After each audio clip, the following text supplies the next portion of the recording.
मैं डॉक्टर रोदिन प्रताप सिंह, सहायक आचार्य Kalicharan PG college और काउंसलर इग्नू, लखनऊ।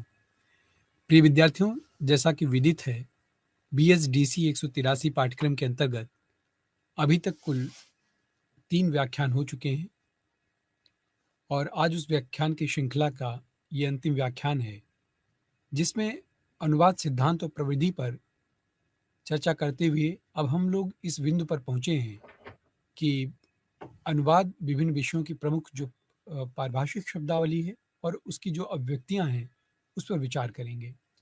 जैसा कि अभी तक के वक्तव्य से एक बात तो स्पष्ट हो गई है कि वर्तमान में अनुवाद की जो भूमिका है, वो निर्विवाद रूप से बहुत अधिक है और अनुवाद की इस महत्ता को देखते हुए ही अनुवाद सिद्धांत और प्रविधि पर चर्चा की जाती है। उसको आप लोगों के पाठ्यक्रम में रखा गया है और हमने देखा कि अनुवाद और साहित्यानुवाद और वहीं पर खंड 2 के अंतर्गत प्रशासनिक अनुवाद और शब्दावली, ये 2 खंडों में आपका पूरा पाठ्यक्रम BSDC 183 का व्यवस्थित है, जिनमें मुख्यतः अनुवाद के विभिन्न जो चुनौतियां हैं अनुवाद की और अनुवाद की इन चुनौतियों का समाधान कैसे किया जाए, इस पर विचार किया गया है। वर्तमान में अनुवाद किस रूप में अपनी भूमिका का निर्वहन कर रहा है, विभिन्न क्षेत्रों में, चाहे वो बैंकिंग हो, चाहे राजकाज या प्रशासनिक व्यवस्था की भाषा हो, उसमें किस तरह से अनुवाद की भूमिका निर्धारित की जाए या किस तरह से अनुवाद अपनी भूमिका का निर्वहन कर रहा है, इत्यादि कई बिंदुओं पर विस्तार से हमने बात की। प्रिय विद्यार्थियों, आज की चर्चा का जो केंद्र बिंदु है, वो है विभिन्न विषयों की जो प्रमुख शब्दावली है, पारिभाषिक शब्दावली है और उसकी जो अभिव्यक्तियां हैं, हम मुख्यतः उस पर बात करेंगे ताकि ये जान सकें कि जो पारिभाषिक शब्दावली है, वो किस प्रकार से अनुवाद के लिए कारगर है और बात करते समय उन पारिभाषिक शब्दावली का हम ध्यान किस रूप में रख सकते हैं, इस पर बात करेंगे। विद्यार्थियों, विभिन्न विषयों की जो प्रमुख पारिभाषिक शब्द हैं, सूचियों के संकलन के जो स्रोत हैं, उन पर विचार करेंगे। मानविकी, सामाजिक विज्ञान से संबंधित जो पारिभाषिक शब्दावली है, उसकी चर्चा करेंगे। इसी तरह प्रशासन के क्षेत्र से संबंधित जो पारिभाषिक शब्दावली है, उसका उल्लेख करेंगे और साथ ही साथ विधि के क्षेत्र से संबंधित जो पारिभाषिक शब्दावली है, उसका भी यहाँ उदाहरण के तौर पर हम बताएंगे आपको।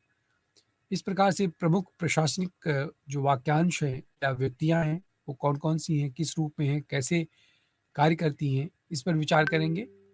और तो इस तरह से हम देखते हैं कि आज के इस व्याख्यान से आप लोगों को जो अंतिम इस खंड 2 की इकाई का 10वीं इकाई है और इस प्रकार हमने देखा कि ये आपकी अंतिम इकाई है, जिसमें बताया गया है कि किस प्रकार से मानविकी और सामाजिक विज्ञान के क्षेत्र से जुड़े मुख्य पारिभाषिक शब्दों के, चाहे वो अंग्रेजी हिंदी हो या अंग्रेजी पर्यायों का पता लग सके और उसके अनुवाद का हम अभ्यास कर सके, इस पर विचार करेंगे। प्रशासन और विधि के क्षेत्र में प्रयुक्त होने वाले प्रमुख शब्दावली और हिंदी पर्यायों से परिचित हो सकेंगे और उनका अभ्यास आप लोग कर सकेंगे। साथ ही प्रशासन के क्षेत्र में प्रयुक्त की जाने वाली जो अभिव्यक्तियां हैं, उनके विषय में जानने का आप लोगों का मार्ग प्रशस्त होगा। तो मुख्यतः अगर हम देखें तो अनुवाद सिद्धांत और प्रविधि से संबंधित यह जो पाठ्यक्रम है विद्यार्थियों आपका, जिसमें इकाई 8 में हमने बताया था आपको कि प्रत्येक भाषा के अपने प्राकार्य होते हैं, इनके संपन्न करने की अपनी प्रक्रिया होती है और एक विशिष्ट शब्दावली जिस उसमें प्रयुक्त की जाती है, जो स्वयं में परिभाषा होती है, इसलिए इसे पारिभाषिक शब्दावली कहा जाता है। ज्ञान, विज्ञान या प्रौद्योगिकी, वाणिज्य, व्यापार, मीडिया, प्रशासन, ऐसे अनेक क्षेत्र हैं जिनमें हम देखते हैं कि एक विशिष्ट शब्दावली का प्रयोग किया जाता है। मीडिया की अपनी शब्दावली है, साहित्य की अपनी शब्दावली है, बैंकिंग की अपनी शब्दावली है और नाटक या उपन्यास की अपनी शब्दावली है। तो इतनी विविधता लिए होती है ये शब्दावलियाँ, जिसमें एक अनुवादक के लिए बहुत बड़ी चुनौती होती है कि कैसे वो उन शब्दों का चयन करे। उसे हमेशा एक अनुवाद करते समय नई-नई चुनौतियों का सामना करना पड़ता है। ऐसा नहीं होता है कि कोई अनुवादक एक लंबे समय से अनुवाद कर रहा हो और वो किसी भी विषय पर अनुवाद करने को उसको ये दिया जाए तो वो कर लेगा। हर बार उसे अपने अनुवाद की इस प्रक्रिया से गुज़रना पड़ता है, बहुत कठिनाई से उनका सामना करना पड़ता है, उनका स समाधान ढूँढना पड़ता है और हर एक अनुवाद की कड़ी में उसे उसी तरह से मेहनत करनी पड़ती है, जैसे वो अपने प्रारंभिक अनुवादों में किया होता है। इसलिए अनुवाद प्रायः बहुत दुस्साध्य कार्य है, बहुत कठिनाई भरा और जोखिम का कार्य है। इसमें अनुवादक उसके मूल अर्थ को बचाए रखने के लिए अनथक प्रयास करता है, परिश्रम करता है और विभिन्न सांस्कृतिक पृष्ठभूमियों से अपने को अवगत कराता है, परिचित कराता है, उसका ज्ञान प्राप्त करता है, तदुपरांत कहीं जा कर के वो अनुवाद कर पाता है। ज्ञान विज्ञान हो, प्रौद्योगिकी इत्यादि में हम देखते हैं कि अनुवाद किस प्रकार से अपनी भूमिका का निर्वहन करता है। इसके अलावा मानविकी, सामाजिक विज्ञान, प्रशासन या विधि के क्षेत्र में हम सौ-सौ शब्दावलियों का प्रायः यदि हम आपको अभ्यास कराएँ तो उससे एक अनुमान आपको लग सकेगा कि ये शब्द इन्हीं शब्दों के परिधि में लगभग वो पूरा क्षेत्र समाहित हो जाता है। इसके अलावा प्रशासन के क्षेत्र में व्यवहार में लाई जाने वाली जो विभिन्न अभिव्यक्तियाँ हैं, उनको सूचीबद्ध करना होगा और उनको सूचीबद्ध करके उनका अध्ययन करके और फिर अनुवाद के समय उनका उपयोग करना होगा। इकाइयों में शामिल कुछ प्रमुख पारिभाषिक शब्द होते हैं या अभिव्यक्तियाँ होती हैं, वाक्यांश होते हैं, उनके लिए हिंदी अनुवाद सहित उसमें दिया जाता है। यद्यपि इकाई में अंग्रेजी, हिंदी भाषा के क्रम में जो भी अनुवाद दिया जाता है, अनुवाद के संदर्भ में समान रूप से उसमें व्यवहार किया जाता है। हम देखें कि विभिन्न विषयों की जो प्रमुख शब्दावली है, पारिभाषिक शब्द हैं, सूचियों के संकलन के मुख्यतः वही स्रोत होते हैं और इन स्रोतों के अभाव में एक अच्छा अनुवाद नहीं हो सकता है, एक अच्छे अनुवाद की कल्पना नहीं की जा सकती है। पारिभाषिक शब शाब्दिक जो निर्माण की प्रक्रिया है, संबंधित विभिन्न विचारधाराओं पर विचार करते हुए स्पष्ट किया जा चुका है कि जो पारिभाषिक शब्दावली है, उसके निर्माण के लिए भारत में स्वतंत्रता से पूर्व और स्वतंत्रता के बाद कई सारे प्रयास किए गए और ये प्रयास वर्तमान में भी लगातार जारी है। व्यक्तिगत स्तर पर भी कई सारे लोगों ने इसका प्रयास किया और संस्थागत स्तर पर भी इसका प्रयास किया गया। किंतु इन मनमाने दृष्टिकोणों को देखें कि एक ही अवधारणा के लिए विभिन्न पारिभाषिक शब्द प्रयोग संबंधी आजकल की स्थिति पैदा कर दी जाती है। इस स्थिति में सुधार के लिए केंद्र सरकार ने वर्ष 1961 में वैज्ञानिक और तकनीकी शब्दावली आयोग का गठन किया था। इसके बाद पारिभाषिक शब्द निर्माण की दिशा में योजनाबद्ध तरीके से आगे बढ़ा गया।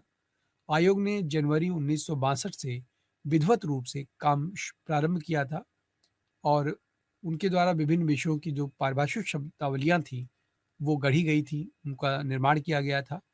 आयोग के द्वारा किए गए इस प्रयास को लगातार जारी रखा गया है। वहीं विधि संबंधित जो शब्दावली है हमारे यहाँ, उसके जो निर्माण की प्रक्रिया है, उसका दायित्व भी भारत सरकार के विभिन्न मंत्रालयों को सौंप दिया गया है कि वह अपने विभाग से संबंधित विभिन्न प्रकार के शब्दों को गढ़ें, उनका निर्माण करें, ताकि उन पारिभाषिक शब्दावलियों के माध्यम से कहीं अर्थ की द्वैता की स्थिति न उत्पन्न हो, अर्थ को ग्रहण करने में दुविधा और अर्थ का अनर्थ पाठक या श्रोता को न प्राप्त हो, इसका बहुत ध्यान रखा गया है।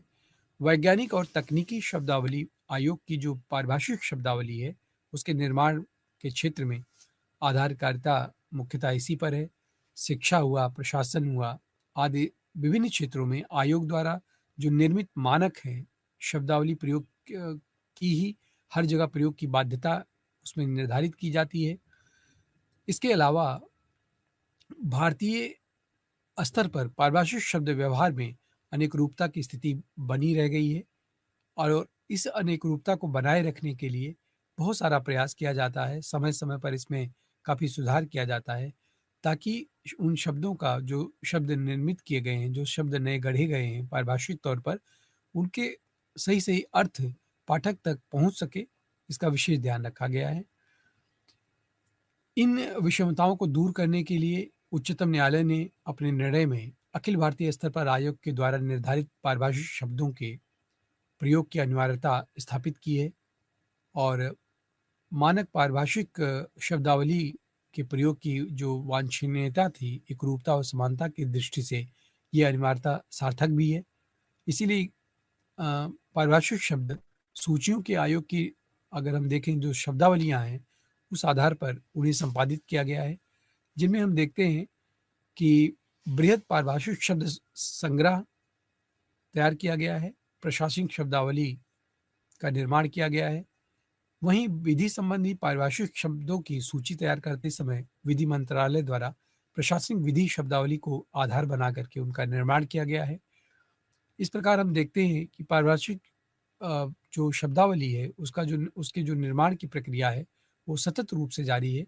वर्तमान में भी भारत सरकार के द्वारा निर्देशित शर्तों पर ये कार्य आगे बढ़ रहा है। विभिन्न प्रकार की शब्दावलियों या शब्द संग्रहों के संशोधित संस्करण निकाल कर शब्द सूचियों को बहुत ही अद्यतन किया जा रहा है। उनको सुधार करके बहुत प्रासंगिक बनाया जा रहा है।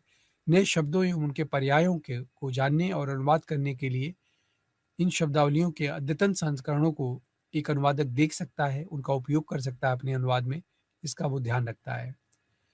हम विभिन्न प्रमुख विषयों क्षेत्रों की जो चुनिंदा पारिभाषिक शब्दावलियाँ हैं, उनके पर्यायों से मुख्यतः परिचित हो सकते हैं आसानी से।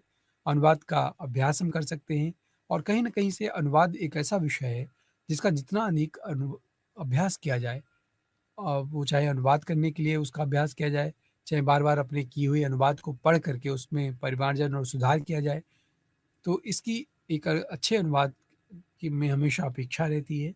इस क्रम में हम देखते हैं कि सबसे पहले मानविकी सामाजिक विज्ञान से संबंधित जो पारिभाषिक शब्दों की सूची रहती है, वो बहुत उपयोगी होती है।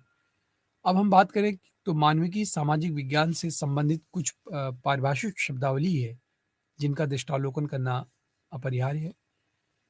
हम देखते हैं कि मानविकी और सामाजिक विज्ञान से संबंधित जो पारिभाषिक शब्दावली की सूची है, उसे इसमें शामिल किया जा सकता है। वैज्ञानिक और तकनीकी शब्दावली आयोग द्वारा जो तैयार किया गया बृहद पारिभाषिक शब्द संग्रह है, जो 1952 में प्रकाशित 2 खंडों में प्रकाशित हुआ था, वो इसके लिए बहुत उपयोगी हो सकता है और अद्यतन उसका जो संस्करण है, वो कंप्यूटर डेटाबेस पर आधारित है। उ उसको हम अपने अनुवाद में उपयोग कर सकते हैं और आयोग ने इन शब्द संग्रह का जो प्रथम संस्करण निकाला था, 1973 में प्रकाशित किया था, जिसमें समय-समय पर विभिन्न प्रकार के संशोधन होते रहे हैं।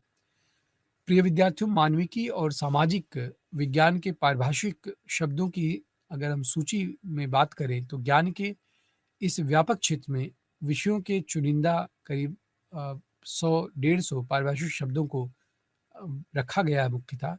इसमें जहाँ अंग्रेजी पारिभाषिक शब्द और उसका हिंदी पर्याय भी शामिल किया गया है वहीं पर। वहीं साथ ही जानकारी के लिए मानविकी और सामाजिक विज्ञान के उन विभिन्न विषयों के संक्षिप्त अक्षर भी उसमें सम्मिलित हैं, जिनसे वह संबंधित होते हैं, उनका उल्लेख किया जाता है। इन संक्षिप्त अक्षरों को केवल विषय क्षेत्र की जानकारी के लिए मुख्यतः शामिल किया जाता है। परीक्षा की दृष्टि से यदि हम बात करें, तो बहुत महत्वपूर्ण नहीं होते हैं। तो मानविकी और सामाजिक विज्ञान से संबंधित जो पारिभाषिक शब्दावली है, उनका दृष्टावलोकन करना एक अनुवादक के लिए और ख़ास करके विद्यार्थियों को अपने प्रश्न पत्र को पूरा करने के लिए अनिवार्य है। हम अगर अंग्रेजी अभिव्यक्ति की बात करें, तो जैसे एग्रीमेंट ड्यूरेशन है, तो इसमें हिंदी अनुवाद इसका जो पारिभाषिक शब्द है, वो समझौता अवधि के रूप में हमारे सामने आता है। इसी तरह से आर्ट एबिलिटी के लिए जो पारिभाषिक शब्द गढ़ा गया है, वो कला योग्यता है और एवरेज फैमिली औसत परिवार। तो ऐसे बहुत सारे शब्द हैं, जिन्हें हम देखते हैं कि अंग्रेजी अभिव्यक्ति और विषय संबंधी जो उसका संक्षिप्त अक्षर है, वो किस रूप में इंगित किया जाता है और वहीं पर हिंदी में उसका अनुवाद किस रूप में हुआ है, ये देखने वाला है। एनालिटिकल प्रॉब्लम, जिसको हम लोग सी डॉट ए से इंगित करते हैं, जिसका हिंदी में पारिभाषिक शब्द होता है विश्लेषणात्मक समस्या। विश्लेषणात्मक समस्या को एनालिटिकल प्रॉब्लम के तौर पर हम उसमें उल्लिखित करते हैं। तो एक अनुवादक को अनुवाद करते समय यदि उसे कहीं विश्लेषणात्मक समस्या को रेखांकित करना है, तो उसके लिए बना बनाया एक शब्द है जिसका वो प्रयोग कर सकता है। इसी तरह से सर्टिफाइड डॉक्यूमेंट्स या प्रमाणित जो प्रालेख हैं, प्रमाणित दस्तावेज है, ये एक पारिभाषिक शब्द के रूप में प्रयुक्त होते हैं। लोकतंत्रीय विकेंद्रीकरण, डेमोक्रेटिक सेंट्रलाइजेशन शब्द का ही हिंदी में जो अनुदित शब्द है वो लोकतंत्रीय विकेंद्रीकरण है। इसी तरह से डायरेक्ट टैक्स हुआ, जिसको हम लोग प्रत्यक्ष कर के रूप में देखते हैं, और उसका जो संक्षिप्त या शॉर्ट फॉर्म है वो इको के रूप में हम प्रयुक्त करते हैं। तो इस प्रकार से कुछ ऐसे शब्द हैं जो अंग्रेजी से सीधे हिंदी में पारिभाषिक शब्द के रूप में अनुदित हैं और जिनका संक्षिप्त अक्षर सांकेतिक तौर पर अलग अलग तरीके से प्रयोग किया जाता है, जिनसे परिचित होना एक अनुवादक के लिए आवश्यक है। और ऐसे करीब 100 या 150 शब्द हैं जिनमें एक अनुवादक जिनका अवलोकन कर सकता है, जिनका अवलोकन करते हुए अपने अनुवाद में जिनका प्रयोग कर सकता है। फिगर ऑफ स्पीच है, लिन या लिट, इसको शॉर्ट में हम प्रयोग करते हैं। जैसे अलंकार है या मूल मानवाधिकार, फंडामेंटल ह्यूमन राइट्स को मूल मानवाधिकार के रूप में इंगित करते हैं। इसी प्रकार से head of mission, pol science, अतिथि अभिनेता, अतिथि कलाकार इत्यादि का प्रयोग करते हैं। तो विद्यार्थियों, हम देख रहे हैं कि ऐसे बहुत सारे शब्द हैं जिनको मुख्य रूप से अंग्रेजी से सीधे हिंदी में उसका एक पारिभाषिक शब्द निर्धारित कर दिया गया है। जब भी ऐसे शब्द आते हैं तो हमें हमेशा उन्हीं शब्दों को उनके समानांतर रखना पड़ता है, और जिसका एक अनुवादक को ध्यान देना बहुत आवश्यक है। तो प्रिय विद्यार्थियों, आप इसमें देखेंगे कि ऐसे हमारे पास कुछ कुल मिलाकर करीब 100 शब्द हैं जिनका अवलोकन आप कर सकते हैं विद्यार्थियों। जैसे क्वार्टरली जर्नल है, त्रैमासिक पत्रिका के लिए हम क्वार्टरली जर्नल का उपयोग करते हैं। सुरक्षा उपाय है, सेफ्टी मेजर है, या आत्मसम्मान है, सेल्फ रिस्पेक्ट है, उच्चारण प्रशिक्षण है, स्पीच ट्रेनिंग है। तो इस प्रकार के कुछ एकदम निर्धारित शब्द हैं जिनका हम देखते हैं कि जिनका प्रयोग होता है, पारिभाषिक शब्दों के रूप में होता है। और इसी प्रकार से जो यूज्ड एब्रीविएशन है, यानी कि प्रयुक्त संक्षिप्त अक्षर है, उनसे भी परिचित होना एक अनुवादक के लिए आवश्यक है। हम देखते हैं कि एडीएम को, एडमिनिस्ट्रेशन को हम एडीएम बोल देते हैं यूज्ड एब्रीविएशन के रूप में हम उसका अगर देखें। इसी प्रकार से वाणिज्य को सीओएम कॉम बोल देते हैं, या शिक्षा को एजू बोल देते हैं एडीयू, और ललित कलाओं को एफए, फाइन आर्ट्स को एफए के रूप में हम प्रयोग करके काम चला लेते हैं। इसी तरह से फोक लोर हुआ, लोक वार्ता हुआ, या लोक गाथा हुआ, जिसको फोक के तौर पर हम देखते हैं। तो ऐसे प्रयुक्त संक्षिप्ताक्षर हैं जिनका प्रयोग प्रायः हमें होता हुआ दिखाई देता है। इन संक्षिप्त अक्षरों से भी हमारा परिचय होना आवश्यक है। हिस्ट्री को हम लोग हिस, एच आई एस से काम चलाते हैं। पुस्तकालय विज्ञान को, लाइब्रेरी साइंस को हम लोग LIV के रूप में प्रयुक्त करते हैं। ऐसे प्रायः बहुत सारे शब्द हैं जिनका हम संक्षिप्त रूप भी देखते हैं और जिनका पारिभाषिक शब्दावली के रूप में भी हम शब्दों को देखते हैं, जिनसे परिचित होना एक अनुवादक के लिए बहुत अनिवार्य है। तो इस प्रकार से ये जो पारिभाषिक शब्द हैं उनका अनुवाद में अभ्यास करना एक अनुवादक के लिए अपरिहार्य है, और मैं समझता हूँ कि एक अनुवादक इन पारिभाषिक शब्दावलियों से जरूर परिचित होता है, उनका अध्ययन करता है, उनका अभ्यास करता है। हम देखते हैं कि मानविकी और सामाजिक विज्ञान से संबंधित जो पारिभाषिक शब्द है, उनके जो हिंदी पर्याय हैं, उनका उनका अभ्यास करना और उनका अभ्यास करके उन प्रशासनिक और शब्दों को, पारिभाषिक शब्दों को कंठस्थ करना एक अनुवादक के लिए आवश्यक है, और एक अनुवादक इसका ध्यान रखता है, उन शब्दों को कंठस्थ करता है और उनका अनुवाद करते समय प्रयोग करता है। अब हम देखें कि प्रशासन के क्षेत्र से संबंधित जो पारिभाषिक शब्दावली है वो किस रूप में है और उनका उपयोग कैसे होता है, ये विचारणीय है। प्रशासनिक शब्दावली की एक लंबी सूची है जिन्हें वैज्ञानिक और तकनीकी शब्दावली आयोग की प्रशासनिक शब्दावली के अंग्रेजी हिंदी शब्द संग्रह के आधार पर पहले तैयार किया गया था। आयोग ने इस शब्दावली को अंग्रेजी हिंदी और हिंदी अंग्रेजी शब्दावली के अनुसार अलग अलग प्रकाशित किया था। प्रशासन के क्षेत्र में इस शब्दावली की बहुत मांग है, और हम देखें कि प्रशासन के क्षेत्र में शब्दावली के स्तर पर दिनों दिन बढ़ोतरी होती रही है। यही कारण है कि लगातार अद्यतन उसे करने की आवश्यकता महसूस की जाती रही है। इस आवश्यकता को पूरा करने के लिए आयोग ने शब्द संग्रह को नियमित रूप से संशोधित परिवर्धित करना ज़रूरी समझा और हम देखते हैं कि वर्ष 2016 में प्रशासनिक शब्दावली अंग्रेजी हिंदी के 8 संशोधित और पुनः मुद्रित संस्करण अभी तक प्रकाशित हो चुके हैं और प्रशासनिक शब्दावली को वर्ष 2016 की इस शब्दावली के आधार पर तैयार किया गया था और इस सूची में प्रशासन के क्षेत्र में करीब 100 प्रशासनिक शब्द और उसके हिंदी पर्याय देखे जा सकते हैं और इन शब्दों को एक अनुवादक देखता है, इनको सीखता है, इनका अभ्यास करता है, इनका प्रयोग करता है, तब कहीं जाकर के वो एक उम्दा अनुवाद कर पाता है। प्रशासन के क्षेत्र से संबंधित जो पारिभाषिक शब्दावली है, उन पर ध्यान दे देना आवश्यक है।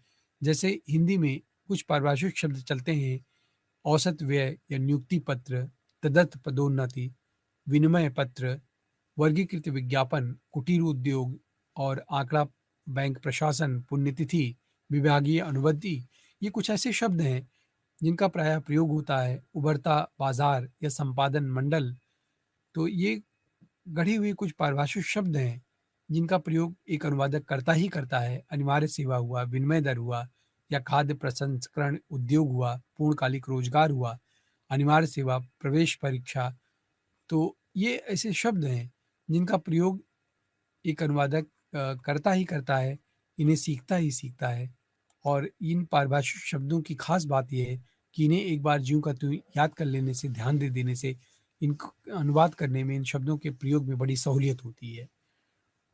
इन शब्दों में आयोजन समिति हुआ या नामित सदस्य हुआ, अनिवासी भारतीय हुआ, लाभ का पद या शारीरिक प्रशिक्षण, त्रैमासिक विवरणी या उद्धरण चिन्ह, ये कुछ ऐसे शब्द हैं जो सीधे अंग्रेजी के समानांतर अंग्रेजी में पारिभाषिक रूप में गढ़े गए हैं। पारिभाषिक शब्दावली में ज़्यादातर वही शब्द हैं जिनको हमने सीधे-सीधे अंग्रेजी से हिंदी में उनके समानांतर निर्मित किया है, उनका निर्माण किया है। जैसे कोटेशन मार्क, उद्धरण चिन्ह या रेट ऑफ इंटरेस्ट, ब्याज दर या लाभ का पद, ऑफिस ऑफ प्रॉफिट या नॉमिनेटेड मेंबर, नामित सदस्य, कुछ इस तरह के शब्द हैं जो अंग्रेजी से सीधे हिंदी में उसके पारिभाषिक शब्दों के रूप में प्रयुक्त होते आए हैं, जिनका ज्ञान होना एक विद्यार्थी के लिए, एक अनुवादक के लिए बहुत आवश्यक है। इन उदाहरणों के माध्यम से आप अपने प्रश्न को सही तरीके से कर सकेंगे। कई ऐसे शब्द हैं जैसे शून्य सहनशीलता हुआ, पूर्णकालिक कर्मचारी हुआ, कार्यानुभव हुआ, आंचलिक समन्वय हुआ। ये कुछ अंग्रेजी के जिनमें ज़ोनल कोऑर्डिनेशन, आंचलिक समन्वय या ज़ीरो टॉलरेंस, शून्य सहनशीलता, तो ये कुछ बने-बने एप्रोप्रिएट शब्द हैं जो पारिभाषिक रूप में गढ़े गए हैं अंग्रेजी अभिव्यक्ति के रूप में। हम जिनके समानांतर एक हिंदी का शब्द उसके समानांतर रखे हैं। विद्यार्थियों, विधि के क्षेत्र में यदि हम विचार करें तो संबंधित पारिभाषिक शब्दावलियों की यहाँ भी आवश्यकता है और कई ऐसे शब्द हैं जो विधि के क्षेत्र में पारिभाषिक शब्द के रूप में प्रयुक्त होते हैं। इनका अवलोकन करना आवश्यक है। विधि के क्षेत्र से संबंधित जो पारिभाषिक शब्दावली है, उनके संकलन संपादन के लिए भारत सरकार के विधि मंत्रालय ने विधायी विभाग द्वारा तैयार की गई विधि शब्दावली के वर्ष 2001 में प्रकाशित संस्करण को मुख्यतः आधार बनाया है। विधि शब्दावली का 6ठा संस्करण अब तक प्रकाशित हो चुका है।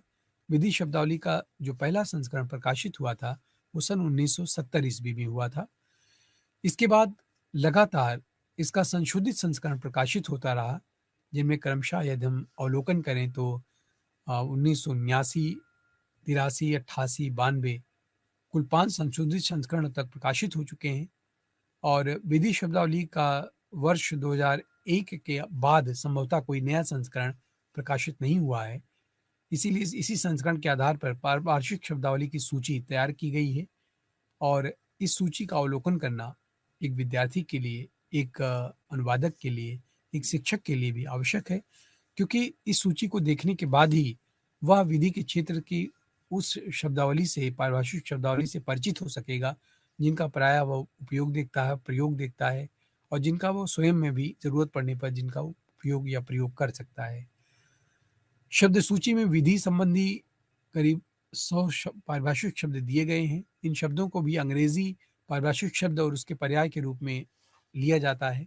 विधि से संबंधित यदि हम पारिभाषिक शब्दावली पर दृष्टिपात करें, तो कुछ प्रमुख शब्द हैं जिनको हम देख सकते हैं, जैसे स्पष्ट बहुमत। अब स्पष्ट बहुमत के लिए एब्सोल्यूट मेजॉरिटी शब्द का प्रयोग होता है अंग्रेजी में।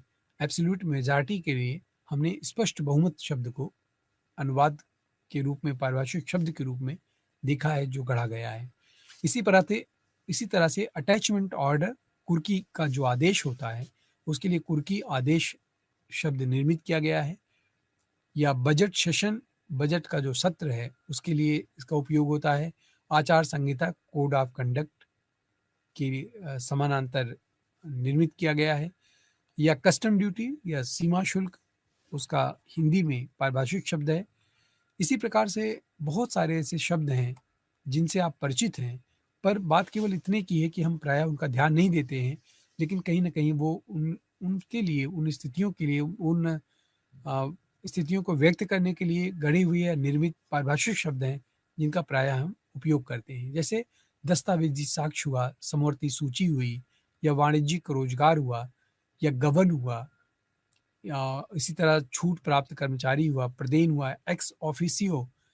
तो इसी तरह से बिजनेस परचेज अकाउंट, व्यवसाय क्रय, लेखा, आरोप पत्र, चार्जशीट, आचार संहिता। तो कॉमर्शियल एम्प्लॉयमेंट, वाणिज्यिक रोजगार, कुछ ऐसे शब्द हैं जिनको हम देखते हैं कि विधि के क्षेत्र में बहुत प्रयोग होते हैं, और इन प्रयुक्त शब्दों का अवलोकन करना, इन पर, इनको समझना, इनके अर्थ के मर्म को जानना बहुत आवश्यक है।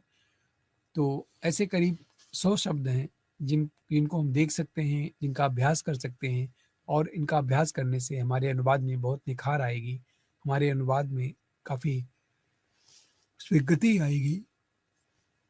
तो इन शब्दों में जैसे निष्पक्ष जूरी हुआ, हथकरघा उद्योग हुआ, हमारे यहाँ का हैंडलूम इंडस्ट्री का हथकरघा उद्योग के रूप में जाना जाता है। मूल कर्तव्य फंडामेंटल ड्यूटीज़ है, विदेशी मुद्रा है, फॉरेन एक्सचेंज है, या जनरल क्लास है, साधारण खंड है, शनाख्त परेड है, आइडेंटिफिकेशन परेड, या अवैध प्रयोजन, इलीगल पर्पज। तो इसी तरह से आजीवन कारावास के लिए भी imprisonment for life, life imprisonment.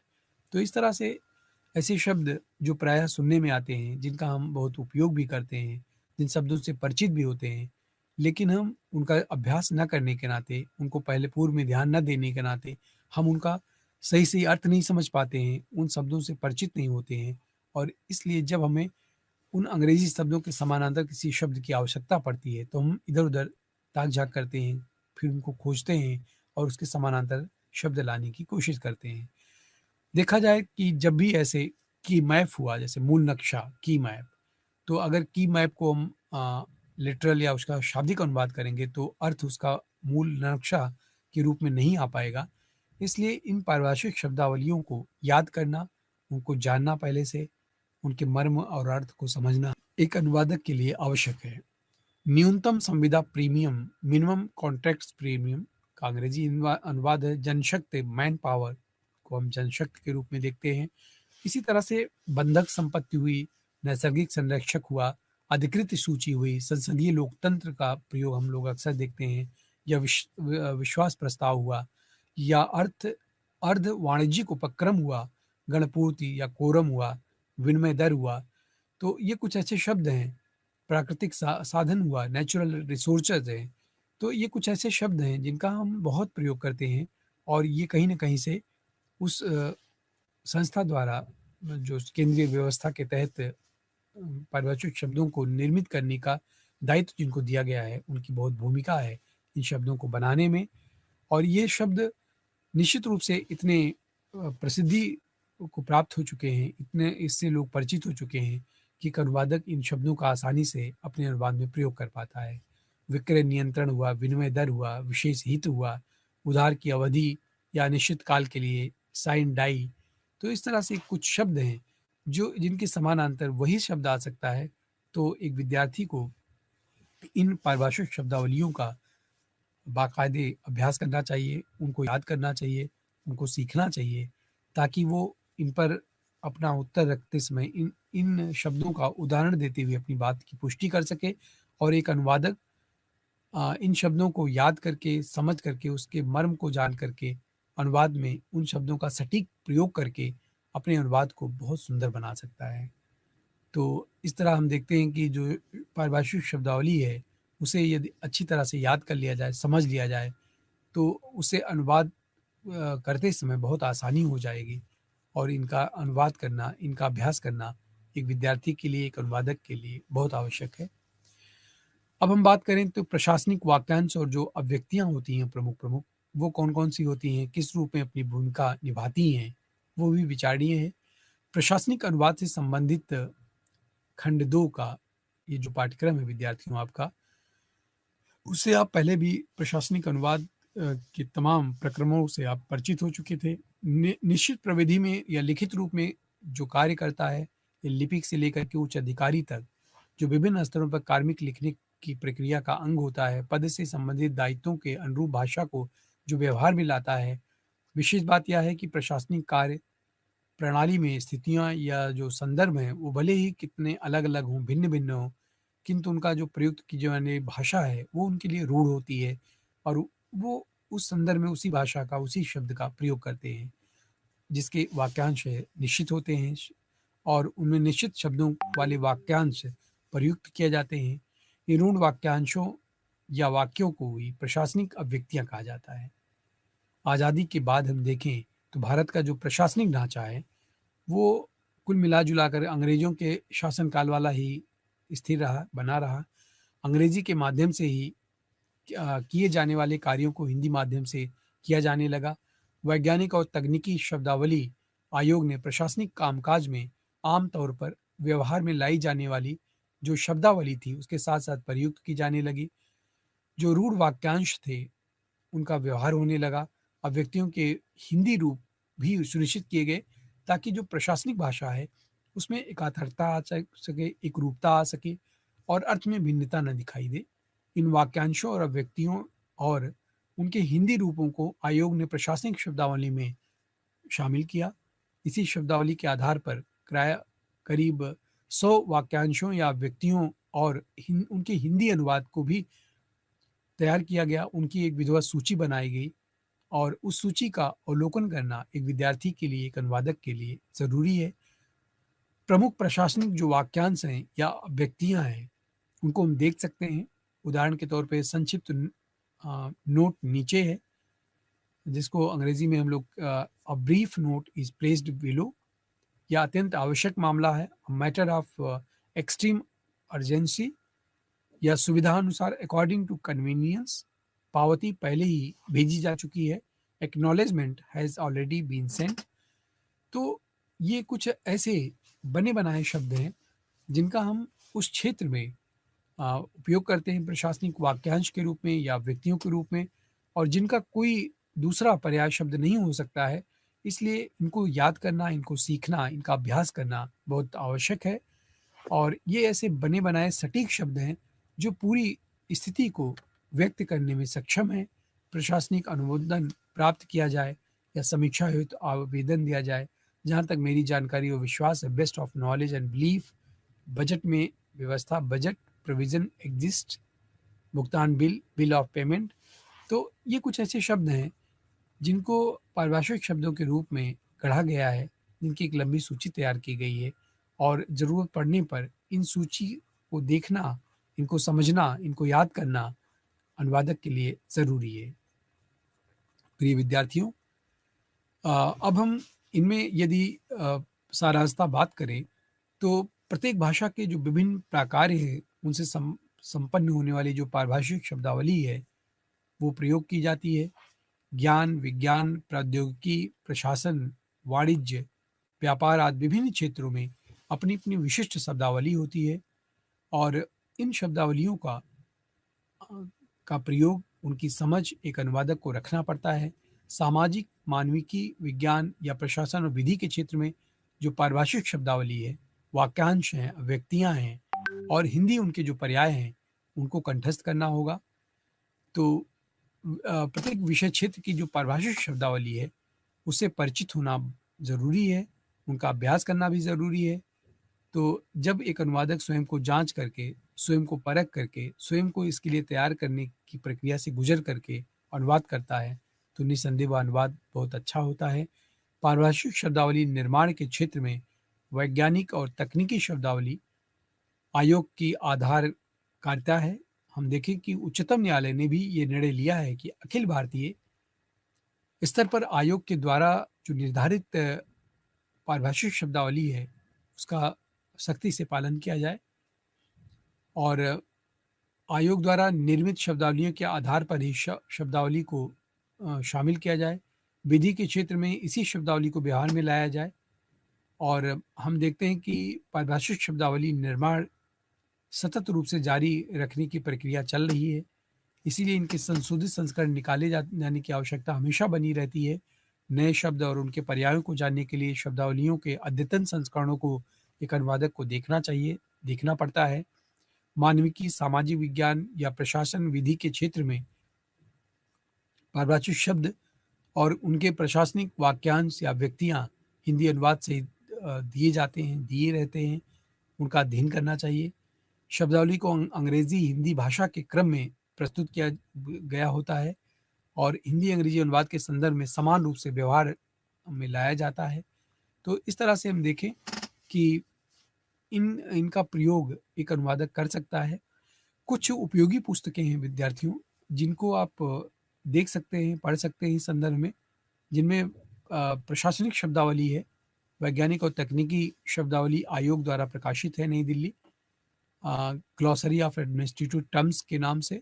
विधि शब्दावली है, इसे भी आप लोग देख सकते हैं, या बृहद पारिभाषिक शब्द संग्रह है जो 2 खंडों में प्रकाशित है और ये भी मानव संसाधन विकास मंत्रालय, भारत सरकार, नई दिल्ली द्वारा प्रकाशित है। तो ये कुछ ऐसी पुस्तकें हैं जिनमें आपको अनुवाद की एक लंबी सूची प्राप्त हो जाएगी और इन सूचियों का अवलोकन करने से आपका जो अनुवाद करने की क्षमता है वो बहुत बढ़ेगी और इनका विधिवत यदि आप अभ्यास करते हैं तो आप किसी भी कृति का, किसी भी सामग्री का एक बेहतर अनुवाद कर सकते हैं, क्योंकि ये ऐसे कुछ शब्द होते हैं जिनका कोई समानांतर दूसरा शब्द नहीं होता है। इसलिए इन शब्दों का अभ्यास करना, उनको दोहराना और उनसे कुछ सीखने का उपक्रम करना, ये लगातार हमें करना चाहिए। ऐसे देखिए जो शब्द हैं हिंदी में अगर देखें तो आपने देखा कि प्रस्ताव का औचित्य क्या है, जस्टिफिकेशन ऑफ द प्रपोजल, या मंजूर किया जाए, मे बी सैंक्शन, बकाया बिल, हमें खेद है कि, वी रिग्रेट दैट। तो ये कुछ बने बनाए शब्द हैं जिनका हम लोग इस रूप में उपयोग कर सकते हैं। तो प्रिय विद्यार्थियों, यदि हम देखें तो विधि के क्षेत्र में, प्रशासन के क्षेत्र में इन पारिभाषिक शब्दावलियों का विशेष उपयोग होता है, इनका इनका विशेष महत्व होता है और इन शब्दावलियों को केवल कंठस्थ करना पर्याप्त नहीं होगा। इन शब्दों के मर्म तक पहुँचना, इनका ज्यों का त्यों उपयोग करना और इनका सही उपयोग करना, ये तभी संभव हो पाएगा जब इसके लिए हम पहले से सतर्क हों। जैसा कि हमने अभी अपनी विस्तार से व्याख्यानों में हमने इस बात का उल्लेख किया था कि अनुवाद करना वास्तव में बहुत कठिन प्रक्रिया है। एक अनुवादक को हमेशा सतर्क रहना पड़ता है। एक अनुवादक को हमेशा न केवल शब्दों के अर्थ को जानना पड़ता है, बल्कि उसके मूल अर्थ को, मूल मर्म को भी समझना पड़ता है। उसकी सांस्कृतिक पृष्ठभूमि को भी जानना पड़ता है और उसके विभिन्न शब्दों के पर्यायों की समझ भी उसको रखनी पड़ती है। कब कौन-सा शब्द कहाँ पर उपयुक्त होगा, इसकी एक बेहतरीन समझ उसके भीतर होनी होती है। तो एक अनुवादक के तौर पर यदि आप देखेंगे तो अनुवाद वर्तमान का जो युग है वो अनुवाद का युग है और बाज़ार यदि कहीं टिक पा रहा है या बाज़ारवाद को जो बढ़ावा मिल रहा है, उसमें भी अनुवाद अपनी महती भूमिका का निर्वहन करता है। ये तभी संभव हो पाता है कि हम अमेरिका की कोई न्यूज़ हो, कोई समाचार हो, जिसको तत्क्षण हम प्राप्त कर लेते हैं और अन्य देशों से प्राप्त बहुत सारी औषधियाँ हैं, बहुत सारे ऐसे अच्छे विचार हैं, बहुत सारी ऐसी पुस्तकें हैं, जिनका अध्ययन हम कर पाते हैं, अपने ज्ञान को बढ़ा पाते हैं और ये सब कुछ तभी संभव हो पाता है, जब हमें एक बेहतर अनुवाद के माध्यम से उन कृतियों से परिचय हो पाता है, उनका हम अध्ययन कर पाते हैं। तो इसलिए पारिभाषिक शब्दावली की दृष्टि से देखें तो भारत सरकार के आयोग द्वारा निर्मित ये जो नए शब्द हैं, जो पारिभाषिक शब्द गढ़े गए हैं, वो निःसंदेह बहुत उपयोगी हैं और ख़ास करके कम समय में समय को बचाते हुए एक अनुवादक इन शब्दों का अभ्यास कर लेता है और अभ्यास करके इनका सही-सही अपना प्रयोग कर पाता है। तो इसलिए अनुवादक को इन पारिभाषिक शब्दावलियों की पूरी सूची को ढंग से पढ़ना चाहिए, उनका अभ्यास करना चाहिए और इनका अभ्यास करके ही वह इनसे सही से परिचित हो सकता है। तो विद्यार्थियों, बीएसडीसी 183 के अंतर्गत अनुवाद का जो प्रशासनिक क्षेत्र है अनुवाद का या विधि के क्षेत्र में प्रयुक्त जो अनुवाद की पारिभाषिक शब्दावलियाँ हैं, वो हमने देखा कि कितना महत्व रखती हैं और इनके महत्व को देखते हुए ही इनका अध्ययन करना उसी स्तर से बहुत गंभीरतापूर्वक करना चाहिए और यदि हम इनका सही-सही अवलोकन करेंगे, तभी हम इनका अनुवाद कर सकेंगे। इस संदर्भ में हम देखें कि अनुवाद सिद्धांत और प्रविधि से संबंधित कई सारी ऐसी पुस्तकें हैं, जिनका आप अध्ययन कर सकते हैं, जिनमें अनुवाद विज्ञान की भूमिका प्रोफेसर कृष्ण कुमार गोस्वामी जी द्वारा राजकमल प्रकाशन, नई दिल्ली से प्रकाशित है। इसके माध्यम से आप अनुवाद सिद्धांत और उसकी समस्याएँ या प्रविधि संबंधी जो तमाम तरह की चुनौतियाँ हैं, उसका अध्ययन कर सकते हैं। अनुवाद विज्ञान सिद्धांत और अनुप्रयोग डॉक्टर नगेंद्र द्वारा संपादित पुस्तक है, जो हिंदी माध्यम कार्यान्वयन निदेशालय दिल्ली विश्वविद्यालय नई दिल्ली द्वारा प्रकाशित है। इसी प्रकार कुछ पुस्तकों को हम देख सकते हैं कि अनुवाद प्रक्रिया और परिदृश्य है, डॉक्टर रीता रानी पालीवाल जी की। वाणी प्रकाशन नई दिल्ली ने इसको प्रकाशित किया था 2009 में। तो आप इन पुस्तकों का भी अध्ययन कर सकते हैं और इनके माध्यम से आप ठीक-ठीक अनुवाद को समझ सकते हैं। अनुवाद का विभिन्न क्षेत्रों में जो पारिभाषिक शब्दावलियाँ हैं, उसका ज्ञान प्राप्त कर सकते हैं। तो इनका अध्ययन करना, इन पुस्तकों का अध्ययन करना एक विद्यार्थी के लिए बहुत आवश्यक हो जाता है। अनुवाद की प्रविधि और उसके सिद्धांत से यदि हम भली-भाँति परिचित होना चाहते हैं, तो हमें इन पुस्तकों का अध्ययन करना ज़रूरी है। प्रशासनिक शब्दावलियों का जो संदर्भ होता है, उसे भी आप देख सकते हैं। प्रशासनिक भाषा और प्रक्रिया की समझ हम अपनी विकसित कर सकते हैं। प्रशासनिक पत्राचार का जो अनुभव है, उसमें भी कई सारी ऐसी बातें होती हैं जो ध्यान देने योग्य हैं, जिनका हमें ध्यान देना चाहिए और उनका ध्यान देते हुए ही हम एक अच्छे अनुवाद को देख सकते हैं, कर सकते हैं। तो विद्यार्थियों, इस तरह से आप प्रशासनिक अनुवाद, चाहे वो विधि के क्षेत्र में हो या पत्राचार का अनुवाद हो, इसमें जो परिभाषित शब्दावलियाँ हैं, उनका अवलोकन कितना आवश्यक होता है, ये हमने इस व्याख्यान में आपको लगा होगा कि इनका अध्ययन करना कितना ज़रूरी है। तो इस प्रकार विद्यार्थियों, यदि हम देखें तो सबसे पहले आपको अनुवाद की जो महत्वपूर्ण प्रक्रियाएँ हैं, उनसे परिचित होना होगा और बिना उनसे परिचित हुए हम उनका सही-सही सटीक अनुवाद नहीं कर सकते हैं।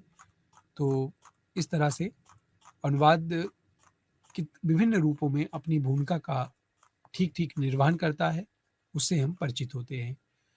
इसी तरह से अर्ध सरकारी पत्र की यदि हम बात करें, तो इसमें सरकारी पत्राचार में शासनादेश और सरकारी पत्र के अलावा अर्ध सरकारी पत्रों का भी विशेष स्थान होता है, उनका महत्व होता है। पत्राचार किसी एक कार्यालय के अधिकारी के द्वारा किसी एक अन्य कार्यालय के अधिकारी के व्यक्तिगत रूप से संशोधित करके उसे लिखा जाता है।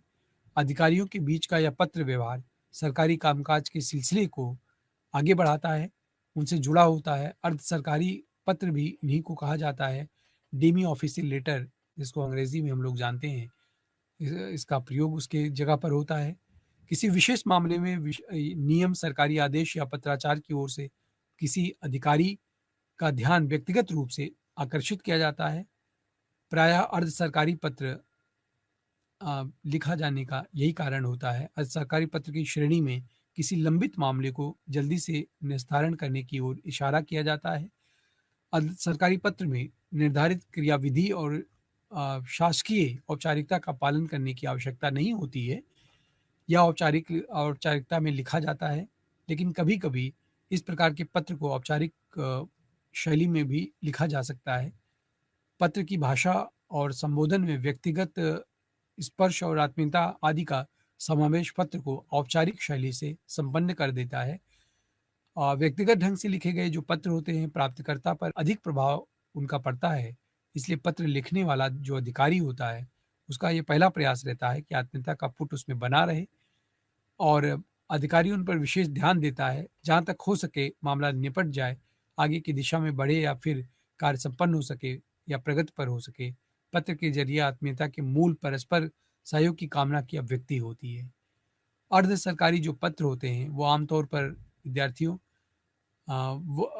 वो अंग होते हैं, पत्र संख्या होती है उसमें, सरकार और कार्यालय का उसमें उल्लेख होता है, प्रेषक का नाम होता है, पद और कार्यालय का पता लिखा होता है और इसी प्रकार से विषय संदर्भ पत्र का मुख्य भाग शुभ शुभ कामनाओं सहित प्रेषक के हस्ताक्षर, प्रेषिता या प्राप्तकर्ता का उसमें नाम का जिक्र होता है। अर्ध सरकारी पत्र में हम देखें कि जो सबसे महत्वपूर्ण बात होती है, ध्यान देने की बात होती है, वह होती है कि अधिकारी इस पर हस्ताक्षर जो करता है, अधिकारी का जो पदनाम लिखा जाता है, विषय वस्तु गोपनीय हो, पत्र दाईं ओर से गोपनीय शब्द उसमें लिख लिख दिया जाता है। उस स्थिति में पत्र भेजे जाने वाले लिफाफे के ऊपर भी गोपनीय शब्द अंकित कर दिया जाता है, ताकि विषय वस्तु की गोपनीयता बनी रहे। उस गोपनीयता में लिफाफे को प्रायः सील कर दिया जाता है। इसी तरह हम अगर देखें तो जो गैर सरकारी अशासकीय पत्र या अनौपचारिक जो टिप्पणियाँ होती हैं, उनमें उनमें इन इसका प्रावधान किया जाता है। सरकारी वर्ग के विभिन्न प्रकार के पत्राचारों के अंतर्गत गैर सरकारी पत्र या अनौपचारिक टिप्पणी व्यवहार में लाया जाता है। इसे संक्षेप में हम यूओ नोट भी कहते हैं। अर्ध सरकारी पत्राचार का प्रयोग आमतौर पर मंत्रालयों द्वारा आपस में विचारों के आदान प्रदान करने के लिए किया जाता है। कार्यालय के बीच एक संबद्धता बनी रहे, इसका भी ध्यान रखा जाता है। मंत्रालयों या मंत्रालय विशेष या उसके संबद्ध कार्यालय के बीच का पत्राचार भी होता है, इसलिए यह अंतर्विभागीय प्रकृति का है। इसकी अंतर्विभागीयता के कारण इसे अंतर्विभागीय टिप्पणी भी कहा जाता है। इंटर डिपार्टमेंटल नोट के रूप में भी हम इसे देखते हैं। तो इस प्रकार से जो पत्राचार का एक प्रकार है, भले ही वह अनौपचारिक प्रतीक हो, किंतु यह सरकारी कामकाज का ही हिस्सा होता है। जब शासन के सचिवालय के किसी एक विभाग या अनुभाग के द्वारा किसी विषय विशेष के बारे में कोई आवश्यक सूचना दी जाती है, तो उसमें ये निर्देश दिया जाता है या देने देने हो या उसके लिए विभाग को जिस प्रकार पत्र लिखा जाता है, वह गैर सरकारी पत्र कहा जाता है। इसे शासकीय पत्र भी कहा जाता है। इस तरह से प्रशासनिक पत्राचार का जो अनुवाद है, वो बहुत जटिल प्रक्रिया है। उसमें प्रशासनिक पत्राचार में हम देखते हैं कि उसमें एक निर्धारित शब्दावली होती है, जिसमें वो पत्राचार करना पड़ता है, तो इसका एक अनुवादक को ध्यान रखना पड़ता है।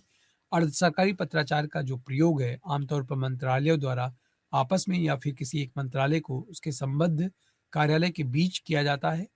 किसी प्रस्ताव पर या अन्य मंत्रालयों या एक ही मंत्रालय के विभिन्न विभागों के किसी विशिष्ट विषय या प्रस्ताव पर विचार किया जाता है। सुझाव या टीका टिप्पणी आदि उसमें प्रदान की जाती है। किसी विषय पर विशेषज्ञ या सक्षम विभाग या अथवा अधिकारी से उसमें परामर्श किया जाता है, सुझाव दिया जाता है। सम्मति और विचार या टीका टिप्पणी निर्देशों का स्पष्टीकरण उसमें किया जाता है, तो आवश्यकता पड़ने पर इसे व्यवहार में लाया भी जाता है। इसके अतिरिक्त हम देखें कि कोई सूचना हो, कामकाज कागज पत्र मंगवाने के लिए भी पत्राचार के इस तरीके का उपयोग किया जाता है सरकारी संस्थाओं द्वारा।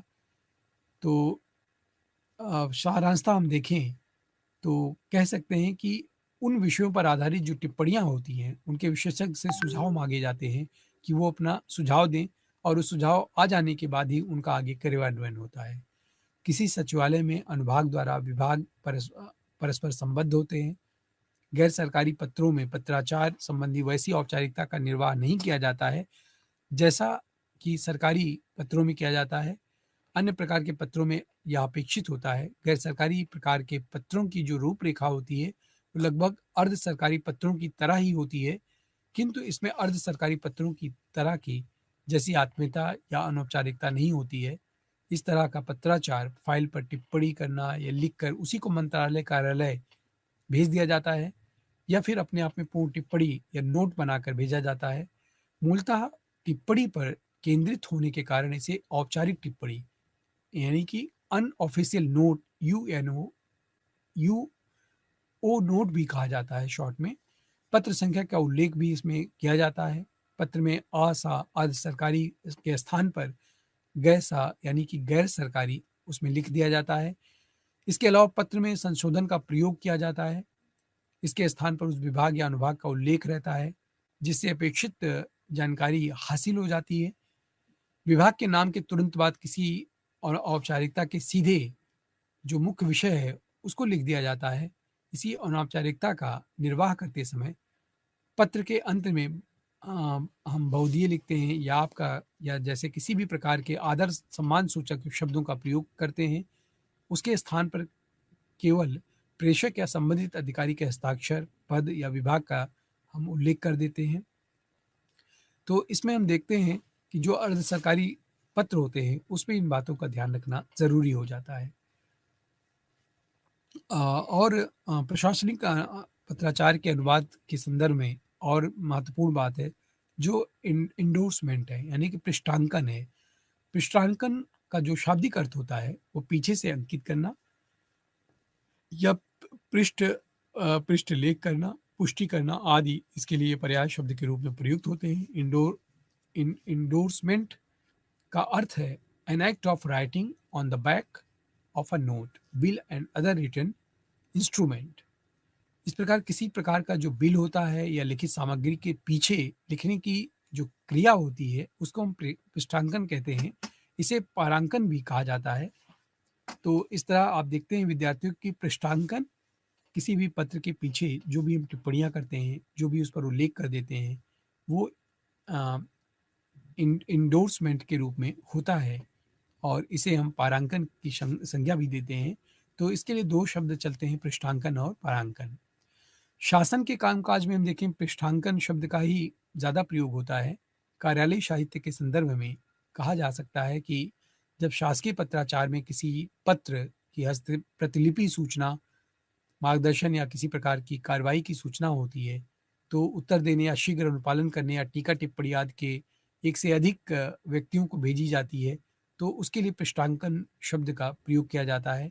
इस प्रकार कार्यालयी साहित्य में विभिन्न स्थितियों, संदर्भों, पृष्ठांकन को व्यवहार में लाया जाता है। जैसे जब कोई पत्र अथवा कागज की मूल प्रेषक को वापस करने या प्रेषिता के अतिरिक्त जब किसी अन्य विभाग को पत्रादि की प्रतिलिपि हम भेजते हैं या जब उसकी सूचना देते हैं या कोई टीका टिप्पणी करते हैं या निस्तारण के लिए किसी प्रकार किसी मंत्रालय या संबद्ध अधीनस्थ कार्यालय को मूल रूप में या उसकी प्रति भेजते हैं या प्रशासनिक मंत्रालयों द्वारा दी गई वित्तीय जो मंजूरियां होती हैं, प्रतिलिपियां भी होती हैं, लेखा-जोखा परीक्षण अधिकारियों के पास भेजने के लिए जब हम भेजते हैं, तो उस समय पृष्ठांकन करना पड़ता है। तो पृष्ठांकन विद्यार्थियों तभी संभव है, जब कोई पत्रादि को अथवा निर्धारित प्रारूप वाले पत्राचार, सरकारी पत्र हो या अर्ध सरकारी हो या शासकीय टिप्पणी आदि पर केंद्रित पत्र हो, पर हम पृष्ठांकन करके प्रेषित करते हैं और यह तभी संभव हो पाता है। इसके अलावा पृष्ठांकन कार्यालय आदेश या कार्यालय ज्ञापन या अधिसूचना पर पत्र, संकल्प, प्रेस विज्ञप्ति आदि के मूल या प्रतिरूप में भी पृष्ठांकित करके भेजा जा सकता है, जहाँ पर पृष्ठांकन की आवश्यकता होती है। इसके अतिरिक्त हम देखते हैं कि जो सर्वाधिक ध्यान देने वाली बात है, वो मूल पत्र की है। प्रति राज्य सरकार को जो भेजी जाती है, तब मूल पत्रार्थ का पृष्ठांकन नहीं किया जाता है, बल्कि इसके लिए उसके स्थान पर आमतौर पर जिसका प्रयोग किया जाता है, उसका हम ध्यान रखते हैं। तो प्रिय विद्यार्थियों, मूल पत्र में अधोलेख के बाद हस्ताक्षर या पदनाम उसमें लिखा जाना आवश्यक होता है। शेषन प्रतियों में पृष्ठांकन के लिए हम नीचे हस्ताक्षर करते हैं और हस्ताक्षर करने के बाद ही उसका पृष्ठांकन करते हैं। पृष्ठांकन में किसी भी प्रकार का कोई संशोधन या स्वनिर्देश नहीं दिया जाता है। मूल कथ्य की समाप्ति के बाद पत्र पर हस्ताक्षर करने वाले अधिकारी के हस्ताक्षर का स्थान छोड़ दिया जाता है और कोष्ठक में नीचे दे दिया जाता है कि अधिकारी का नाम क्या है, उसका पदनाम क्या है और उसका अधिकार क्या है। पृष्ठांकन की भाषा हम प्रायः देखते हैं कि सरकारी पत्रों की तरह ही बहुत सरल होती है, सहज और स्पष्ट होती है। और इसमें जो सबसे विशेष बात है, वो ये है कि यह अन्य पुरुष के रूप में ही लिखा जाता पत्र है। मूल पत्र में पृष्ठांकन करने के 2 तरीके होते हैं। एक तो होता है कि जब मूल पत्र पर हम नीचे लिखकर जैसे कोई एक प्रति या जिस पत्र का उत्तर है उसकी प्रतिलिपि के रूप में उसमें उद्धृत कर देते हैं, दूसरा होता है सूचना या संदर्भ या आवश्यक कार्रवाई उत्तर शीघ्र अनुपालन के लिए भेज दिया जाता है। अलग से उसका मसौदा तैयार किया जाता है, उसके पृष्ठांकन की व्यवस्था की जाती है, पृथक पृष्ठांकन का रूप उसमें दिखाई देता है। तो प्रिय विद्यार्थियों, इस तरह से पृष्ठांकन का अपना महत्व होता है। इसी प्रकार से रिमाइंडर शब्द का काफ़ी प्रयोग चलता है। प्रशासनिक पत्राचार के अनुवाद में हम देखते हैं कि अनुस्मारक, अनुस्मारक शब्द प्रायः उसी का पारिभाषिक शब्द है रिमाइंडर का। इसे स्मरण पत्र भी कहा जाता है। अनुस्मारक स्वयं में कोई पत्राचार का प्रारूप नहीं होता है या किसी अन्य पत्राचार पर आधारित भी नहीं होता है। स्मरण दिलाने वाला या पत्र मात्र होता है या किसी रुके हुए पत्र आदि को याद दिलाते हुए उसके प्रयोग में लाए जाने का अनुरोध किया जाता है इसमें।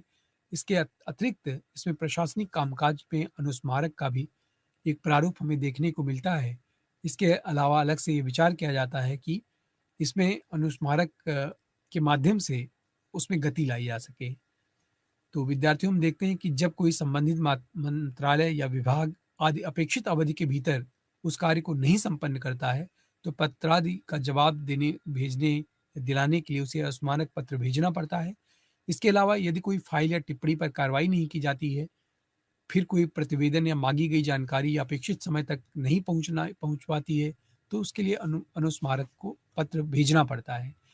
तो एक तरह से अनुस्मारक रिमाइंडर के समानांतर ही एक पारिभाषिक शब्दावली शब्द है जिसका प्रयोग हम होते हुए देखते हैं और अनुवादक को इनसे परिचित होना बहुत ज़रूरी है। अनुस्मारक तैयार करते समय उसी प्रारूप में ही तैयार किया जाता है और इसका तैयार करते समय अ, उसके प्रारूप के मूल पत्र को ज्ञापन या अनौपचारिक टिप्पणी आदि उसमें भेजी जाती है। सरकारी पत्र का सरकारी पत्र जैसा अनुस्मारक, अर्ध सरकारी पत्र का अर्ध सरकारी पत्र जैसा अनुस्मारक, ज्ञापन का ज्ञापन जैसा अनुस्मारक। उसमें विषय वस्तु को फिर से प्रस्तुत करने की कोशिश की गई होती है, केवल उसमें याद दिलाना नहीं होता है, बल्कि पूरे विषय को पुनः एक नए सिरे से उसमें लिख करके प्रस्तुत किया जाता है और इसका लेकिन ध्यान रखा जाता है कि इसका जो आकार हो बृहद न होने पाए, क्योंकि ये एक रिमाइंडर या अनुस्मारक के तौर पर ही भेजा गया पत्र होता है। हम देखें कि अनुस्मारक भेजने पर भी कार्रवाई यदि नहीं होती है, तो फिर निश्चित समय या अंतराल में दूसरा, तीसरा आदि अनुस्मारक भेजा जाता है। यदि एक से अधिक अनुस्मारक भेजे जाते हैं, तो संबोधित का जो ध्यान है वो आकर्षित करने के लिए उस पर सबसे ऊपर दाईं ओर तीसरा अनुस्मारक लिखा जाता है।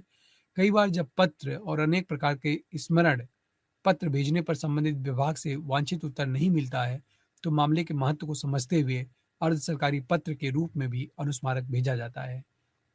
प्रिय विद्यार्थियों, सरकारी वर्ग के पत्रों के अंतर्गत शामिल जो शासनादेश होता है, सरकारी पत्र या अर्ध सरकारी पत्र या गैर सरकारी पत्र, अनौपचारिक पत्र, टिप्पणी, अनुस्मारक, पृष्ठांकन या अन्य आधारित जो पत्राचार होते हैं, उनमें इनका ध्यान रखा जाता है।